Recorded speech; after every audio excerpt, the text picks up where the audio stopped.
श्री कृष्ण दोस्तों, एक बार आपका फिर से स्वागत है मेरे चैनल भक्ति की शक्ति में। आज हम उत्पन्ना एकादशी व्रत कथा के बारे में जानते हैं। उत्पन्ना एकादशी का महत्व। धर्मराज युधिष्ठिर कहने लगे कि हे भगवान, मैंने कार्तिक शुक्ल एकादशी अर्थात प्रबोधिनी एकादशी का सविस्तार वर्णन सुना। अब आप कृपा करके मुझे मार्गशीर्ष माह के कृष्ण पक्ष की एकादशी के विषय में भी बतलाइए। इस एकादशी का क्या नाम है तथा इसके व्रत का क्या विधान है, इसकी विधि क्या है, इस व्रत को करने से किस फल की प्राप्ति होती है, कृपया यह सब विधान पूर्वक कहिए। भगवान श्री कृष्ण बोले, मार्गशीर्ष माह के कृष्ण पक्ष में आने वाली इस एकादशी को उत्पन्ना एकादशी कहा जाता है। यह व्रत शंखोद्वार तीर्थ में स्नान करके भगवान के दर्शन करने से जो फल प्राप्त होता है उसके बराबर पुण्य मिलता है। व्रत करने वाले भक्त को चोर, पाखंडी, परस्त्रगामी, निंदक, मिथ्याभाषी तथा किसी भी प्रकार के पापी से बात नहीं करनी चाहिए। इसका महात्म्य मैं तुमसे कहता हूँ, ध्यानपूर्वक सुनो।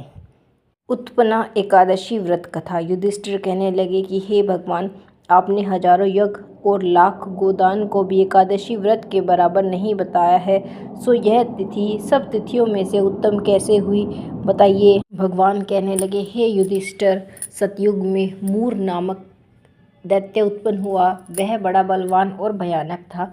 उस प्रचंड दैत्य ने इंद्र, आदित्य, वसु, वायु, अग्नि आदि सभी देवताओं को पराजित करके भगा दिया।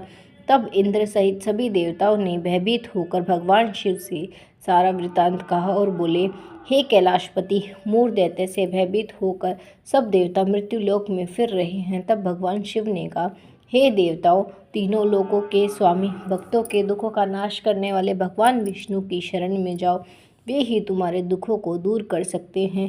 शिव जी के ऐसे वचन सुनकर सभी देवता क्षीर सागर में पहुँचे।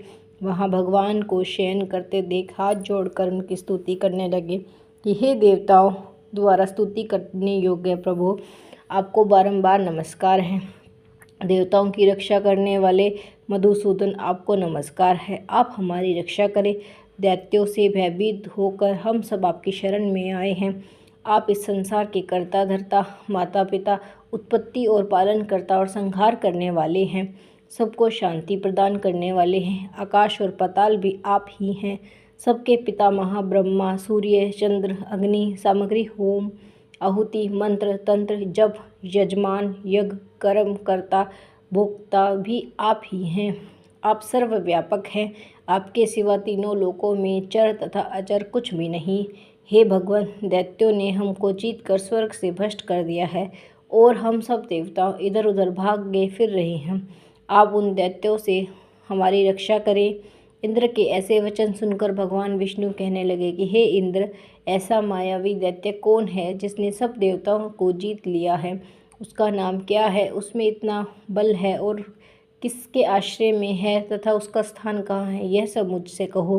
भगवान के ऐसे वचन सुनकर इंद्र बोले, भगवान, प्राचीन समय में एक नाड़ीजंग नामक राक्षस था। उसके महाप्रक्रामी और लोक विख्यात मूर नामक का एक पुत्र हुआ। उसकी चंद्रावती नाम की नगरी है। उसी से सब देवताओं को स्वर्ग से निकाल कर वहाँ अपना अधिकार जमा लिया है।